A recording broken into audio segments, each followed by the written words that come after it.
श्री शिवाय नमस्तुभ्यम। नमस्कार दोस्तों, स्वागत है आपका अपने YouTube चैनल प्रतिमाज़ यूनिक डायरी में। दोस्तों, इस वीडियो में शिवरात्रि के दिन आपको कौन से उपाय करने हैं उसके बारे में बताने वाले हैं। पूज्य गुरुदेव पंडित प्रदीप मिश्रा जी की कथाओं से सुनकर समझकर उपाय बताने का पूरा प्रयास आपको करने वाले हैं। बहुत ही आसान से और बहुत छोटे छोटे से उपाय हैं। ये उपाय आप सोमवार के दिन भी कर सकते हैं और आने है शिवरात्रि तिथि, जो कि शिव शक्ति के मिलन का दिन है। बहुत ही शुभ संयोग है। कोई भी उपाय इस दिन करेंगे तो उसका लाभ आपको कई गुना ज़्यादा होकर प्राप्त होता है। आ जाते हैं पहले उपाय पर। पहला उपाय है, धन संबंधी कोई समस्या है तो घर परिवार की खुशी सुख समृद्धि के लिए, शांति के लिए, लड़ाई झगड़ा ना हो, शांति का माहौल बना रहे, इस तरह की समस्याओं के लिए, धन संपदा का अभाव ना हो। शिव शक्ति के मिलन का दिन है शिवरात्रि का दिन। इस दिन आपको उन्हीं के नाम का, शिव शक्ति के नाम के 2 दीपक आपको जलाने हैं शाम के समय, प्रदोष काल के समय पर।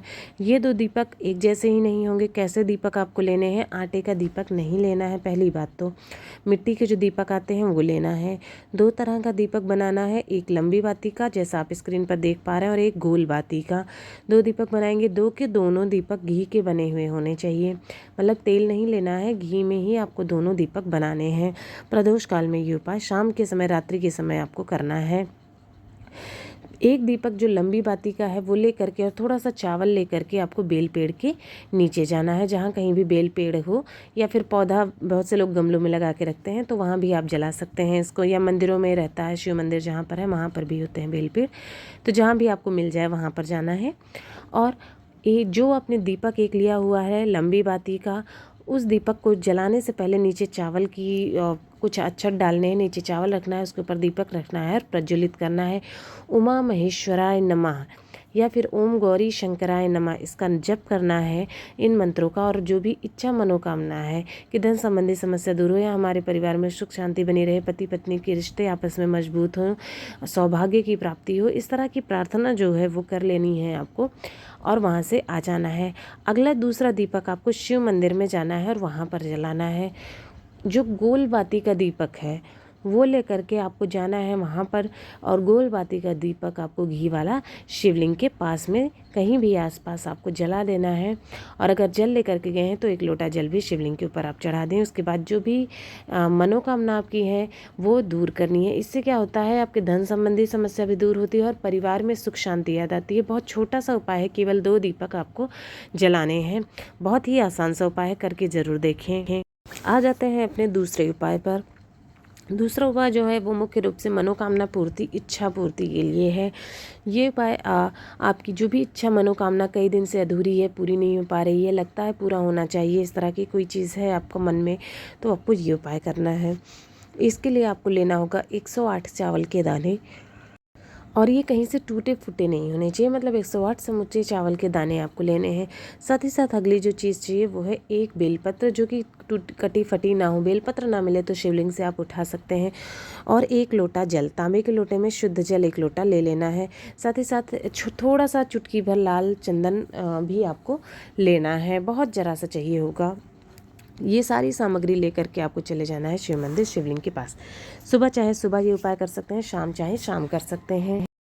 जब आप शिवलिंग के पास पहुंच जाते हैं तब आपको क्या करना है, सबसे पहले जो एक बेलपत्र ले रखी है आपने, उसकी जो बीच की पत्ती है उस पर आपको लाल चंदन से टिक्की बनानी है। छोटी सी बिंदी लगा देनी है, बीच वाली पत्ती पर छोटी सी बिंदी लगा देनी है उसी लाल चंदन की।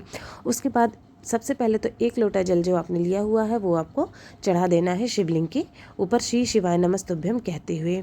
उसके बाद आपने जो अक्षत ले रखे हैं 108 चावल के दाने, वो एक ही बार में आपको चढ़ा देना है चंपेश्वर महादेव को स्मरण करते हुए। किसका? चंपेश्वर महादेव का स्मरण करते हुए 108 चावल के दाने चढ़ा देने हैं।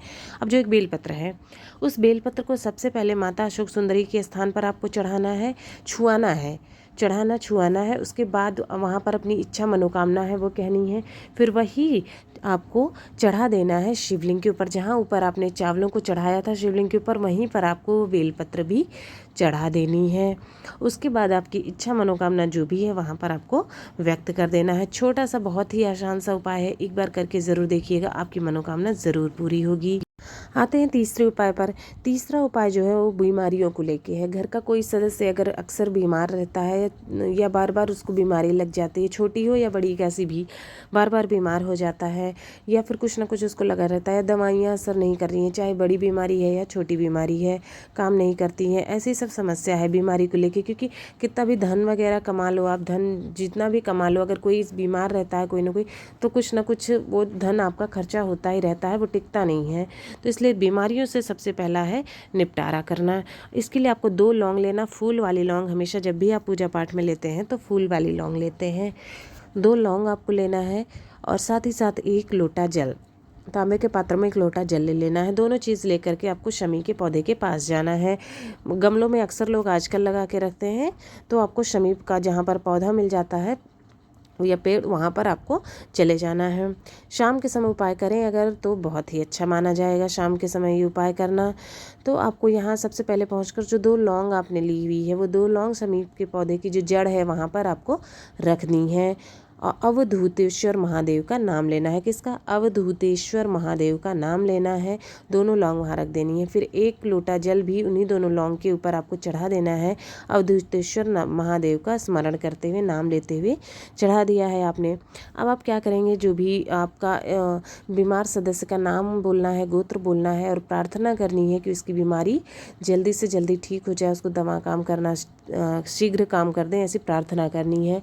और उसी के पौधे के पास की ही जहाँ आपने जल चढ़ाया, वहीं से थोड़ा सा मिट्टी, बहुत ज़रा सी 1 चुटकी भर मिट्टी लेकर के आपको आ जाना है। और जहाँ बीमार व्यक्ति अक्सर रहता है, वहाँ पर उस कमरे में कहीं भी कोने में उस मिट्टी को आपको संभाल के रख देना है। कहीं भी किसी भी जगह पर, उस पूरे कमरे के जहाँ पर अक्सर रहता है, रख देना है। देखेंगे धीरे धीरे सुधार होना बीमारी में शुरू हो जाएगा। दोस्तों, इस वीडियो में आपको 3 उपाय बताए हैं जो कि अलग अलग बीमारियों, अलग अलग चीज़ों से संबंधित है, समस्याओं से। आपकी जो भी समस्या है उसका उपाय करके ज़रूर देखिएगा। आप सभी पर भगवान भोलेनाथ, माता पार्वती की कृपा सदैव बनी रहे। अगर वीडियो पसंद आया है तो वीडियो को लाइक करें, ज़्यादा से ज़्यादा शेयर करें और चैनल को सब्सक्राइब करें। साथ ही आप सब कैसे हैं कमेंट बॉक्स में हर हर महादेव ज़रूर लिखें। श्री शिवाय नमस्तुभ्यम। हर हर महादेव।